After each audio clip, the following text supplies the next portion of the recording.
enfants, tu ressembles à ton père. Tu as les yeux comme ta mère. Mais la question que tu dois te poser, hormis ce que tu regardes et tu vois de physique, qui ressemble à ton père, à ta mère, qu'est-ce que tu as hérité d'autre dans le spirituel? Parce que la parole de Dieu nous informe qu'en vérité, c'est le spirituel qui domine sur le naturel. Cela signifie que tu n'as pas seulement pris les yeux, les oreilles, la taille et le teint de papa et maman. Tu as aussi hérité. Tu as aussi hérité des choses dans le spirituel. Même la science nous explique cela, que l'être humain, je crois, a 46 chromosomes et 23 de la maman, 23 du père. Cela signifie qu'en vérité, si je suis debout, je suis le mélange du sang de mon père et le sang de ma mère. Mais hormis le sang, il y a la voix du côté de mon père qui crie contre moi. Il y a la voix du côté de ma mère qui crie aussi contre moi. La question, cette voix dit quoi? La question que je dois me poser, du côté de mon père, le sang que j'ai du côté de mon père, qu'est-ce qui a été déclaré là-bas? Qu'est-ce qui a été décrété là-bas sur la famille? Tu peux être là et tu n'es pas informé que tu vis sous un dictat démoniaque. Alléluia. Telle mère, Telle fille. telle fille. Tu vas te rendre compte que la plupart des problèmes que tu peux vivre aujourd'hui, tes mères ont vécu ça. Il y a des familles où la mère est allée au foyer. Elle a fait 5 foyers. 5 foyers. À chaque fois, elle sort des foyers. Toi, tu viens au monde des années après. Tu te surprends, tu as déjà fait plus de 5 foyers. Tu dis, mais pourquoi les hommes là viennent et ils partent? Pourquoi ils viennent et ils partent? Ton sang crie. Ton sang crie. Après, la Bible dit quoi, oui? Tu es la fille de ta mère. Ah! Telle mère, telle fille, tel père, tel fils. Il dit, pourquoi? Parce que tu es, La fille de ta mère. en vérité, tu es comme tes mères. Tu peux vivre les choses comme tes parents. Parce que tu es la fille de ta mère. Oui? Qui a repoussé son mari Ta mère a repoussé son mari. et ses enfants. Ta mère a repoussé ses enfants. Tu es la sœur de tes sœurs. Tu es la soeur de tes sœurs. Qui ont repoussé leur mari. Aïe. Le Seigneur est en train d'expliquer une vérité ici. C'est qu'en vérité, tu es et tu ne vis pas comme ta mère ou ton père. Et il explique en profondeur en disant, ta mère, elle a fait quoi? Elle a repoussé son mari et ses enfants. Elle a repoussé mari et enfant.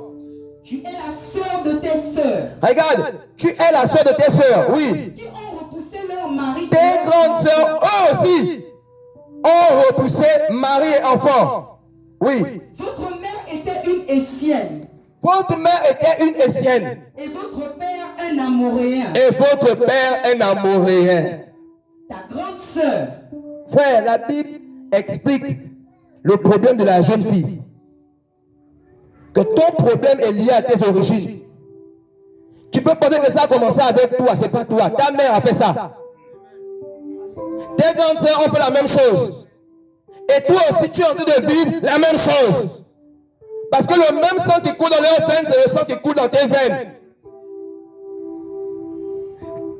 Amen. Ce soir, le Seigneur va racheter. Proverbe. Proverbe 22, verset 28. Le monde doit entendre parler de Christ. Amen. Le monde doit entendre l'évangile véritable. Le monde doit entendre parler du Dieu de la Bible. Celui qui révèle les choses sans mystère, sans complication, simplement. Il te dit ce soir, tu es le produit, tu es le résultat de ton sang paternel et de ton sang maternel. Ce sang a une voix. Ce sang a reçu des informations. Ce sang a reçu des décrets. Et tu peux être là et tu n'es pas informé, tu ne sais pas que tu as arrêté l'école Tu n'es pas le seul. Regarde, tous tes frères ont arrêté l'école comme toi. Est-ce que tu n'as pas remarqué? Est-ce que tu n'as pas remarqué que tous vous avez presque le même niveau d'études? Tu n'as pas remarqué que vous les femmes de votre famille, vous avez presque les mêmes témoignages? Est-ce que tu n'as pas remarqué que ça se ressemble? Après les fiançailles, avortement du projet. Après un enfant, avortement du projet. Un autre vieil te donne le deuxième, après avortement du projet. Un autre vieil te donne le troisième, avortement du projet. Ton sang parle. Une fois tu veux dépasser la limitation établie par ton sang, les problèmes commencent. Qu'est-ce que la Bible dit? Il est écrit, oui. Ne déplace pas la borne ancienne. Ne déplace pas la borne ancienne Que tes pères ont posée. Donc tes pères, alléluia, tes pères ont posé des bornes. Ils ont dit la famille Moussavou, eux, ils ne doivent jamais se marier. La famille X, ils ne doivent jamais enfanter. La famille Y, eux, ils ne doivent jamais. Ce ventre-là, jamais. Ce ventre-là, jamais. Ils ont posé des bornes. Et lorsque toi, tu veux t'amuser, sans comprendre la puissance illimitée du sang de Jésus, lorsque tu viens déplacer les bornes, les décrets, les décisions prises avant toi, tu as cherché la guerre. Alléluia. Amen. Même quand tu rentres dans ça, même quand tu accèdes à cela, tous les esprits, les hôtels de famille, les esprits de famille vont se lever pour dire, elle est qui? On a dit, personne ne doit avoir le bac dans cette famille. Tu es qui? Je suis en train de parler à quelqu'un ce soir. Je suis en train de répondre à des interrogations d'un homme et d'une femme ce soir. Oui, la Bible dit quoi après, ma soeur? Relis Proverbe 22, verset 28, oui. Il est écrit, oui. Ne déplace pas la borne ancienne. Ensuite, que tes pères ont posée. Oui. Si tu vois un homme habile dans son ouvrage, il se tient auprès des rois. Il ne se tient pas auprès des gens obscurs. La plupart des personnes ont du mal à sortir de plusieurs situations parce qu'ils se tiennent à côté des hommes obscurs. Alléluia. La Bible appelle homme obscur quiconque n'a pas Christ. Est-ce que je parle à quelqu'un? Cela signifie que quand tu marches avec des hommes obscurs, quand tu fais des alliances avec des femmes obscures, lorsque tu es dans des alliances, dans des choses compliquées avec des gens sans Dieu, ta vie sera dans l'obscurité.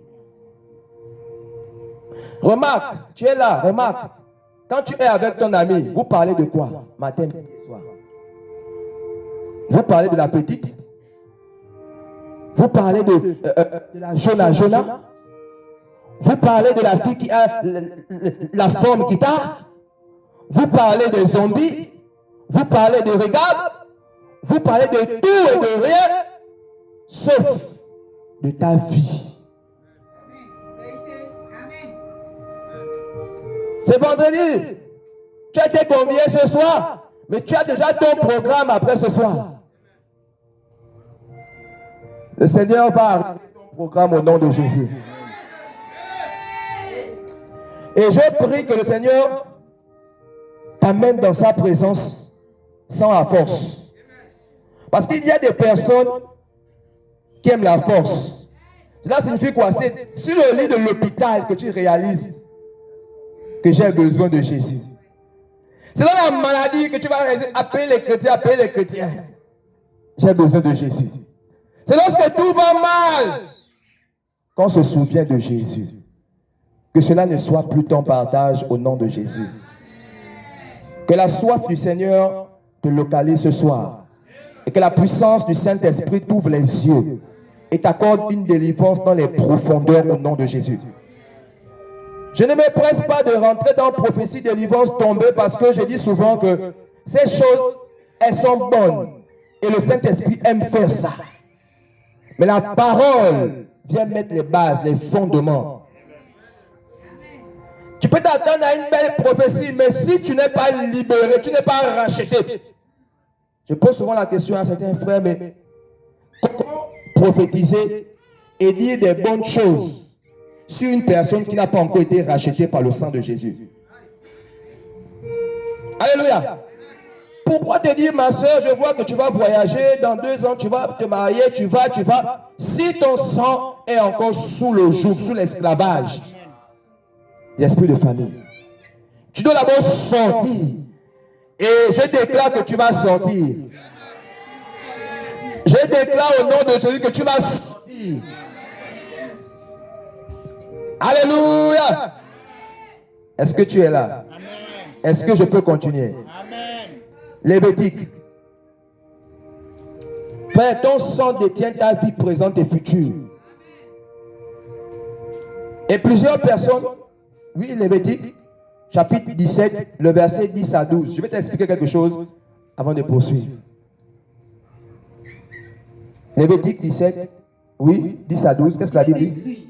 Si un homme de la maison d'Israël, si un homme de la maison d'Israël, ou des étrangers qui séjournent au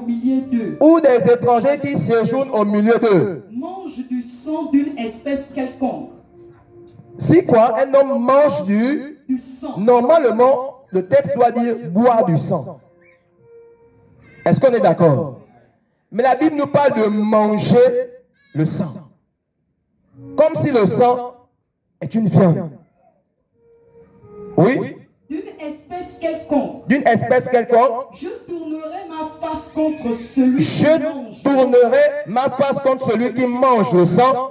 Et je le retrancherai du milieu de son peuple. Et je vais le retrancher du milieu de son peuple. Car l'âme de la chair est dans le sang. Car l'âme de la chair est dans le sang.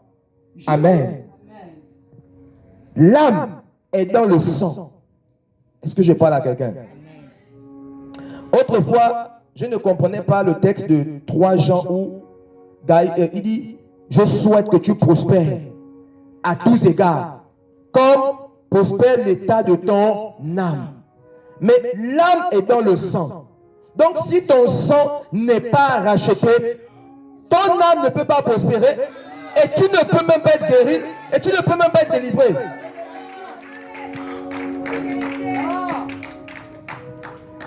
Regardez quelque chose. Deutéronome 12, 23. Deutéronome 12, 23. Je vais expliquer beaucoup de délivrances qui ne sont pas totalement des délivrances. Vas-y, Deutéronome 12, 23. Oui. Seulement. Garde-toi. De manger le sang. Car le sang, c'est l'âme. Le sang, c'est l'âme. Le sang, c'est l'âme. Le sang, c'est l'âme. Et si bibliquement il est écrit qu'en vérité, il y a d'abord la prospérité de l'âme. Avant la prospérité, nous ça, 3 Jean, verset 2. Regardez quelque chose. Que tout nous vient de l'âme. Mais la Bible dit que l'âme est dans le sang. Oui. Il est écrit, bien-aimé. Je souhaite que tu prospères à tous égards. Je souhaite que tu prospères dans tous les domaines. Donc, Dieu dit, je souhaite que tu sois excellent dans les études, excellent dans la vie, excellent au travail. Je souhaite cela. Oui. Et sois en bonne santé. Je souhaite que tu puisses avoir la bonne santé. Oui. Comme prospère l'état de ton âme. Comme prospère l'état de ton âme. Donc, la prospérité d'un homme est liée à l'état de son âme. La guérison dont tu cherches, la guérison que tu veux là, est liée à l'état de ton âme. Le genre de mari, le genre de femme que tu veux, le genre d'enfant que tu veux est lié à l'état de ton âme. Mais le problème, c'est que ton âme est cachée dans ton sang. Et si le sang de Christ ne vient pas te racheter du sang familial qui coule sur tes veines, tu auras du mal à voir cette délivrance. Et pendant ces 3 jours, le Seigneur est venu pour te délivrer. Il est appelé celui qui est le Rédempteur. Celui qui nous a rachetés. Il dit ni par l'argent, ni par des biens, mais par son sang qui est précieux. Alléluia. Alléluia. Regardez quelque chose. 2 Rois chapitre 4.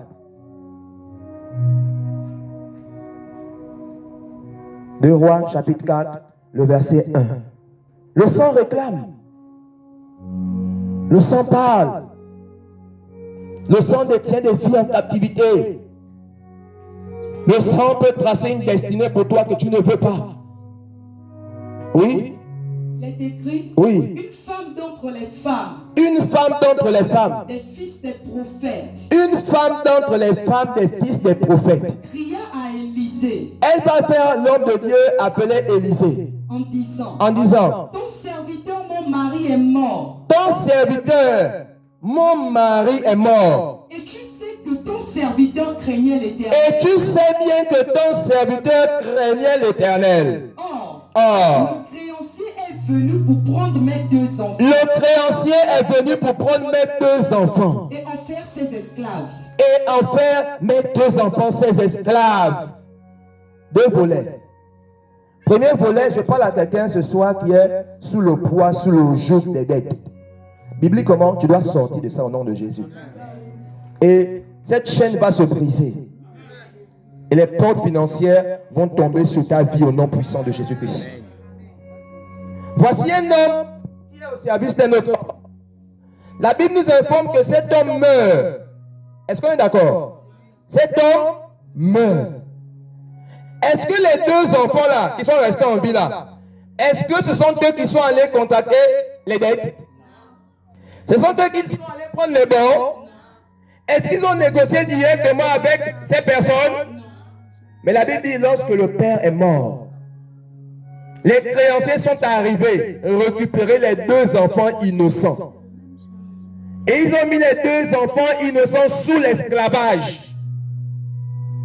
Ces 2 enfants, c'est l'image et c'est la vie de quelqu'un ce soir, qui est dans l'esclavage d'une chose que tu n'as pas voulu, que tu n'as pas souhaité. Tu n'as même pas prié pour avoir cela.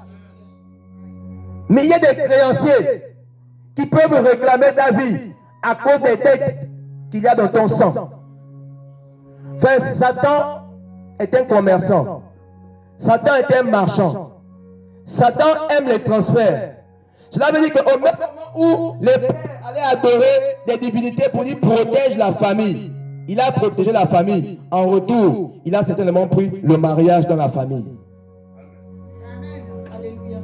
Pendant que les parents allaient faire des gris chez les marabouts, ils partaient adorer les totems, le serpent, le boa. Toi-même, tu connais le totem de ta famille. Pendant que tes parents allaient faire des sacrifices, offraient du vin, de l'alcool et toutes ces choses, afin que les enfants soient intelligents. Vous êtes tous intelligents. Vous avez tous le baccalauréat, mais remarque, vous avez tous les examens. Personne ne travaille. Satan donne. Mais Satan aussi récupère 2 fois plus que ce qu'il a donné. Et tu peux être simplement aujourd'hui, ta vie peut être le produit simplement d'une réclamation liée à ton sang qui parle contre toi. Quand tu n'as pas Christ, tu es endetté sans pourtant aller prendre des dettes. Tu es endetté. Alléluia. Même le monde nous enseigne, lorsque tu prends un crédit dans une banque, à un certain moment, si tu veux changer de banque, la nouvelle banque peut aller négocier avec l'ancienne banque et racheter ton crédit afin de te mettre dans leur banque. C'est ce qui va se passer dans ta vie. Ton sang est sous esclavage, ton sang a été pris en prison à cause des dettes, mais le sang de l'agneau, le sang du Fils de l'homme, le sang de Jésus-Christ de Nazareth va aller frapper à toutes les portes, à toutes les portes, à toutes les portes.